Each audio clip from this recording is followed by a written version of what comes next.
তবে এখন হ্যাচ খোলার প্রক্রিয়া চলছে, বের করার প্রক্রিয়া চলছে নভশ্চরদের। এই দেখুন, হ্যাচ খুলে গেল, পৃথিবীর মাটিতে পা রাখবেন এবার শুভাংশু শুক্লারা।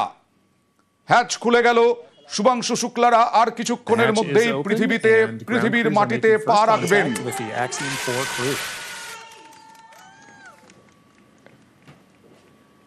এই মুহূর্তে হ্যাচ খুলে গেছে, এবার নভশ্চরদের বের করার প্রক্রিয়া শুরু হলো। নভশ্চরদের স্পেসএক্স এর কর্মীরা গভীর রাত থেকে ভোর হয়ে গেল, তারপরেও এখন হ্যাচ খোলার প্রক্রিয়া শেষ। এবার ভেতর থেকে বের করা হবে শুভাংশু শুক্লাদের। এই মুহূর্তে হ্যাচ খোলার প্রক্রিয়া, এই যে ভেতরে ঢুকে গেলেন স্পেসএক্স এর কর্মীরা, এই মুহূর্তে কি চলছে মহাকাশ বিজ্ঞানী বা জ্যোতির্বিজ্ঞানী সঞ্জীব সেনের কাছে যাব। এই মুহূর্তে শেষ কি প্রক্রিয়া এটা?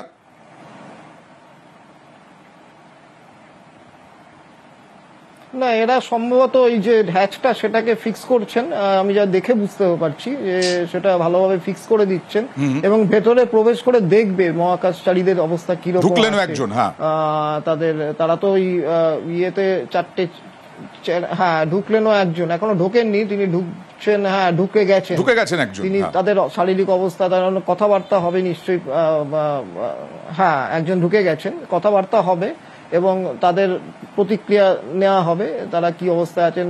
আবার বেরিয়েও এলেন দেখতে পাচ্ছি, আবার নিয়ে তারপরে তাদের ফাইনালি বের করে আনা হবে। এদের শারীরিক পরীক্ষা, মানে শারীরিকভাবে কি অবস্থা আছে সেটা দেখাটা একটা ভীষণ জরুরি ব্যাপার। সেটা সম্ভবত চলছে, তার মানে একটা আভাস পাওয়ার চেষ্টা চলছে এবং তাদের সাথে কথাবার্তা বলে বুঝে যাবে।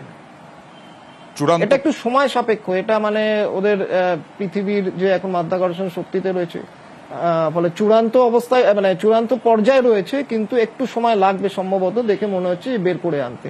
চূড়ান্ত পর্যায়ে এই মুহূর্তে বের করে আনার শেষ প্রস্তুতি, চূড়ান্ত প্রস্তুতি, আর কিছুক্ষণের মধ্যেই বের করে আনা হবে। একজন ঢুকেছিলেন স্পেসএক্স এর কর্মী, তিনি বেরিয়ে এলেন, তাদের সঙ্গে কথাবার্তা বললেন এবং এই মুহূর্তে মহাকাশ বিজ্ঞানী বা নভশ্চরদের বের করে আনার চূড়ান্ত প্রস্তুতি।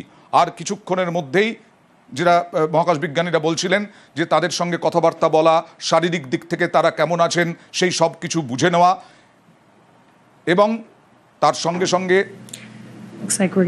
স্পেসএক্স এর পক্ষ থেকে সমস্তটার রেকর্ড করে রাখা সমস্ত কিছু চলছে। মহাকাশ বিজ্ঞানীদের দেখা যাচ্ছে, নভশ্চরদের আর কিছুক্ষণের মধ্যেই তাদেরকে বের করা হবে। এই মুহূর্তে আরো একটি ঐতিহাসিক ক্ষণ, আরো একটি ঐতিহাসিক মুহূর্ত। পৃথিবীর মাটিতে পা রাখবেন শুভাংশু শুক্লারা। 18 দিন পর শুভাংশু শুক্লা পৃথিবীর মাটিতে পা রাখবেন মহাকাশ স্টেশন, আন্তর্জাতিক মহাকাশ স্টেশন থেকে।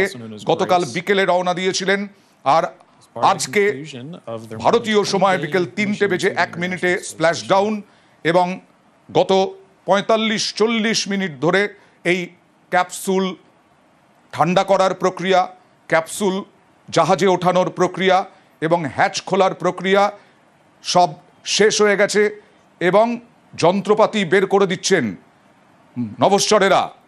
ভেতরে নভশ্চরেরাই রয়েছেন, শুধু তাদের সঙ্গে যা যা ছিল সেই সব বের করছেন এক এক করে ভেতর থেকে এবং তারপরেই নভশ্চরদের বের করার প্রক্রিয়া শুরু হবে। ইতিমধ্যেই হ্যাচ খুলে গেছে, তাদের সঙ্গে যোগাযোগ করেছেন, তাদের সঙ্গে কথা বলেছেন, তাদের শারীরিক পরিস্থিতি বুঝে নিয়েছেন স্পেসএক্স এর কর্মীরা এবং আর কিছুক্ষণের মধ্যেই পৃথিবীর মাটিতে পা রাখবেন শুভাংশু শুক্লা। আমি সঞ্জীববাবু, শুভাংশু শুক্লা ভারতের মহাকাশ বিজ্ঞানের ক্ষেত্রে কোন জায়গায় গিয়ে দাঁড়ালেন, ভারতের মহাকাশ বিজ্ঞানের ক্ষেত্রে এরপরে তিনি কতটা গুরুত্বপূর্ণ ভূমিকা পালন করতে পারেন?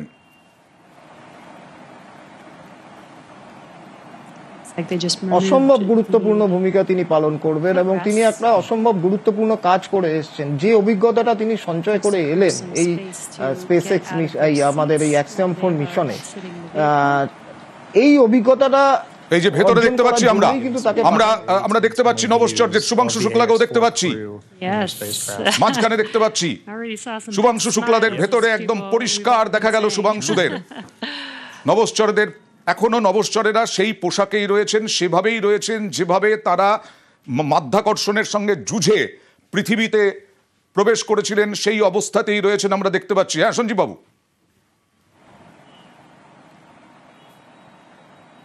হ্যাঁ, যে অভিজ্ঞতাটা তিনি সঞ্চয় করে আসলেন, মানে সঞ্চয় করে যে অভিজ্ঞতা তিনি সঞ্চয় করে নিয়ে এলেন অ্যাজ এ পাইলট, এবং যে গবেষণা তিনি করে নিয়ে এলেন, সেগুলো কিন্তু ভবিষ্যতে আমাদের মহাকাশ গবেষণাটাকে আরো কয়েক ধাপ এগিয়ে দিল। কারণ আমরা জানি 2027 শুরুতেই আমাদের গগনযান মিশন আছে। এই গগনযান মিশনে কিন্তু শুভাংশু শুক্লা এবং আরো 2জন মহাকাশচারী যাবেন, এবং শুভাংশু শুক্লার এই অভিজ্ঞতাটা, এবং তাকে এটাও জানা যাচ্ছে, মানে আপাতত জানা আছে যে তাকে পাইলট হিসেবে এই গগনযান মিশনে পাঠানো হবে। এই ইন্টারন্যাশনাল স্পেস স্টেশনে যাওয়া, ডকিং করা, আনডকিং করা, ফিরে আসা, স্প্ল্যাশ ডাউন, এই যে অভিজ্ঞতাটা অ্যাজ এ পাইলট এবং অন্যান্য যে সমস্ত তিনি গবেষণা করে এলেন ইন্টারন্যাশনাল স্পেস স্টেশনে বসে, এবং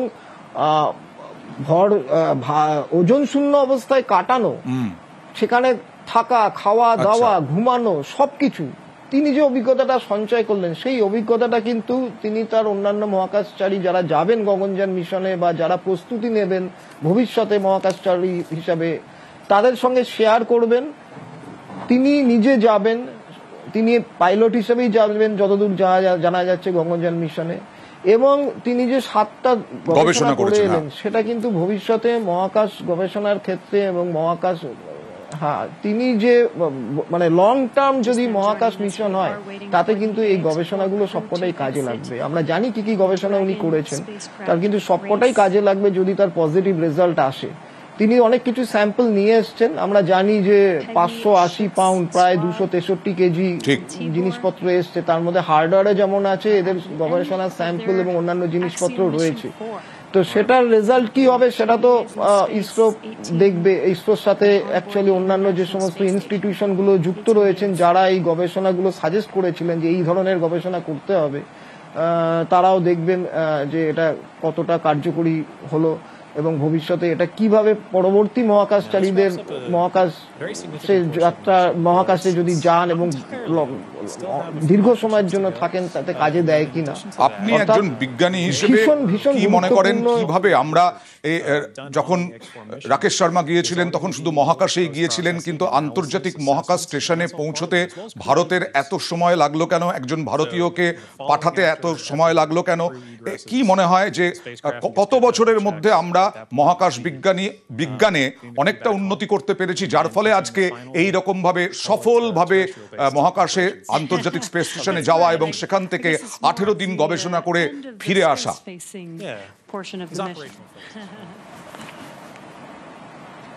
দেখুন, আমরা কিন্তু অনেক দেরি করে শুরু করেছি, আচ্ছা, তাই না? আমরা ইসরো স্থাপিতই হয়েছে অনেক দেরি করে, যখন অলরেডি আমেরিকা চাঁদে চাঁদে মানুষ পাঠিয়ে দিচ্ছে, চাঁদে মহাকাশযান পাঠিয়ে দিচ্ছে, চাঁদে মানুষ যাচ্ছে। ইসরো স্থাপনা প্রায় সেই সময়, 9 দশকে, সেই সময়। অর্থাৎ আমরা শুরু করেছি দেরি করে। না, 69-70 সালে ইসরো বোধহয় সম্ভবত 1969 বা 70-তে স্থাপিত হয়েছিল, মানে ইসরো তৈরি হয়েছিল, তার আগে নয়। এক্সাক্ট সালটা আমার মনে পড়ছে না।